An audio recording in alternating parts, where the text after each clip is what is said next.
கலைஞர் அவர்களே, உங்களை பற்றி நான் எதை பேசுவது?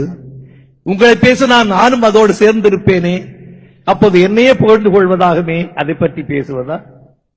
நாம் இருவரும் சிறு பிள்ளையிலே தஞ்சை மாநகரத்திலே தெரு தெருவாக சந்தோஷமாக பொறுப்பே இல்லாமல் அழிந்தோமே, அதை பற்றி பேசுவதா? அல்லது தஞ்சை கோவிலுக்கு சென்றோமே சாமி கும்பிட அல்ல காற்று வாங்குவதற்கு, அதை பற்றி பேசுவதா? பிறகு திராவிட முன்னேற்ற கழகத்தின் வளர்ச்சிக்காக ஊர் ஊராக தெரு தெருவாக நாடகம் போட்டு வசூல் செய்தோமே, அதை பற்றி பேசுவதா? அல்லது அங்கு உணவு கிடைக்காமல் தள்ளாடினோமே, அதை பற்றி பேசுவதா? அல்லது அங்கிருந்து நாம் சென்னை வருவதற்கு பணமில்லாமல் தவித்த போது உங்கள் விரலிலே இருந்த மோதிரத்தை விட்டு நாம் வீடு வந்து சேர்ந்தோமே, அதை பற்றி பேசுவதா? எதை பற்றி ஐயா பேசுவது? நாம் சினிமாவுக்கு வந்த பிறகு பராசக்தி எழுதினீர்களே, அந்த வசனத்தை பேசி நடித்தேனே, அந்த படம் வெளிவந்த பிறகு ஒரே இரவிலே வானத்திலே சென்றேனே, அதை பற்றி பேசுவதா? ஒரு சமயம் எனக்கு நீங்கள் எழுதி கொடுத்த வசனத்தை என் அருமை சகோதரர் SSR அவர்களை பேச வைத்தீர்களே, அதை பற்றி பேசுவதா? அதற்கான நான் உங்கள் மீது கோபித்துக் கொண்டேனே, அதை பற்றி பேசுவதா? பிறகு அதற்காக நீங்கள் கோபித்துக் கொள்ளாதே கணேசா, இதோ நான் எழுதி கொடுக்கிறேன் என்று அரை மணி நேரத்திலே ஒரு வசனத்தை எழுதி கொடுத்தீர்களே, அதை பற்றி பேசுவதா? அதைத்தானே நம்முடைய அருமை கண்மணி சிவகுமார் அவர்கள் பேசி காட்டினார். காவிரி தந்த தமிழகத்து புதுமணலில் களம் அமைத்து சேர சோழ பாண்டி மன்னர் கோபுரத்து கலசத்தில் யார் கொழிதான் பறப்பதென்று இன்று போல் போர் தொடுத்துக் கொண்டிருந்த காலம் அது என்று எழுதினீர்களே. 860 அடி ஒரு ஷாட், ஒரு ரீலுக்கு 1000 அடிதான் உண்டு.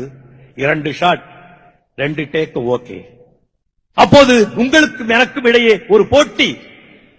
உங்கள் எழுத்து சிறப்பாக இருந்ததா அல்லது நான் சிறப்பாக பேசினேனா என்று.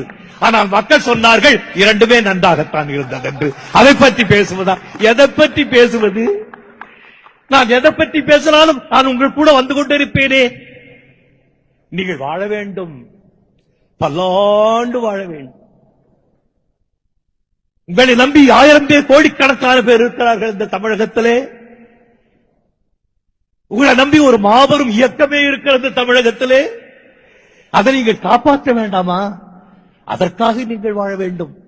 என் அருமை கண்மணி பாரதிராசா சொன்னானே, எங்கள் வயதை உங்களுக்கு கொடுக்கிறோம் என்று. அதை போல் நான் சொல்லுகிறேன், அவன் இளைஞன், எத்தனை வயசு வேண்டுமானால் கொடுக்கலாம். நான் வயதானவன். நான் சொல்லுகிறேன், என்னுடைய வயதிலே 2 நீங்கள் எடுத்துக் கொள்ளுங்கள். 2 மட்டும்தான். அவ்வளவு நாள் இருக்கிறனோ இல்லையோ தெரியாது. எனக்காக யாரும் கவலைப்பட போவதில்லை. என் மனைவி மட்டும்தான் கவலைப்படுவாள். ஆனால் அவளுடைய சகோதரனுக்கு 2 வயது நான் கொடுக்கிறேன் என்று தெரிந்தவுடன் மிகவும் ஆனந்தப்படுபவளும் அவள் தான். ஆக நீங்கள் நீண்டு வாழ வேண்டும். தமிழகத்திலே பல்லாண்டு இருக்க வேண்டும். உங்களால் தமிழ் வளர வேண்டும், இன்னும் வளர வேண்டும்.